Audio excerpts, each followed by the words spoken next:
আসসালামু আলাইকুম ভিউয়ার্স, কেমন আছেন সবাই? মাই কিচেন টিউবের আজকের রেসিপিতে থাকছে আম দিয়ে মজাদার একটি কেকের রেসিপি।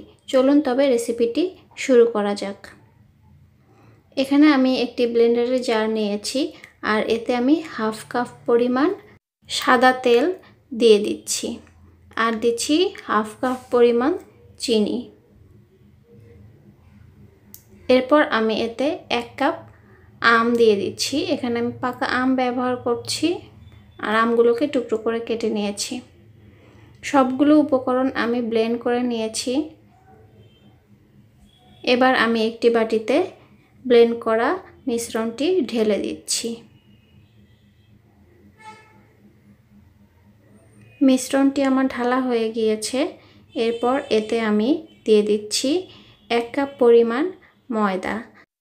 সম্পূর্ণ ময়দা না দিয়ে অর্ধেকটা পরিমাণ দিয়ে দিচ্ছি আর দিয়ে দিচ্ছি হাফ চামচ বেকিং পাউডার আর কোয়ার্টার চামচ বেকিং সোডা। তো এই সমস্ত উপকরণ আমি খুব আলতোভাবে মিশিয়ে নিচ্ছি। দেখুন আমি কিভাবে করছি। আমি এটাকে কাঁটা চামচের সাহায্যে করছি, আপনারা চাইলে বিটারের সাহায্যেও এটা করতে পারেন।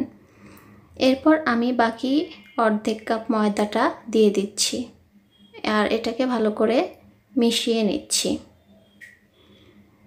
আমার আজকের রেসিপি যদি আপনাদের কাছে ভালো লাগে আমার চ্যানেলটি সাবস্ক্রাইব করুন আর পাশে থাকা বেল আইকনটি ক্লিক করুন।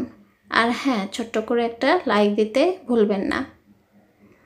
আমি সম্পূর্ণ প্রসেসটা আপনাদেরকে দেখানোর চেষ্টা করছি ভিডিওটা না কেটে। আমি খুব আলতোভাবে মিশ্রণটিকে মেশাচ্ছি। এরপর আমি এর ভেতরে 2 টেবিল চামচ পরিমাণ গুঁড়ো দুধ দিয়ে দিচ্ছি। এটা অপশনাল, আপনারা চাইলে এটা নাও দিতে পারেন।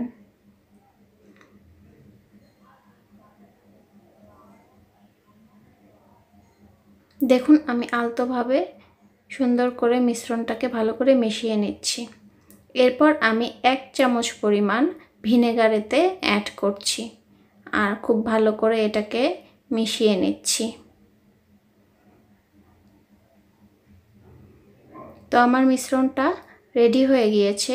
এবার কেকের বাটিতে আমি একটু তেল ব্রাশ করে মিশ্রণটাকে ঢেলে দিচ্ছি। সম্পূর্ণ মিশ্রণটা ঢালা হলে আমি একটু বাটিটাকে ঝাঁকিয়ে নিচ্ছি আর প্রেসার কুকারে দিয়ে দিচ্ছি। ফিরে আসছি কেকটা হওয়া পর্যন্ত। কেকটা হতে আমার 20 মিনিটের মতন সময় লেগেছে। আমি আপনাদেরকে একটু খুলে দেখাচ্ছি। তো কেকটা আমার হয়ে গিয়েছে। এভাবেই ডিম ছাড়া মজাদার একটি কেকের রেসিপি তৈরি করে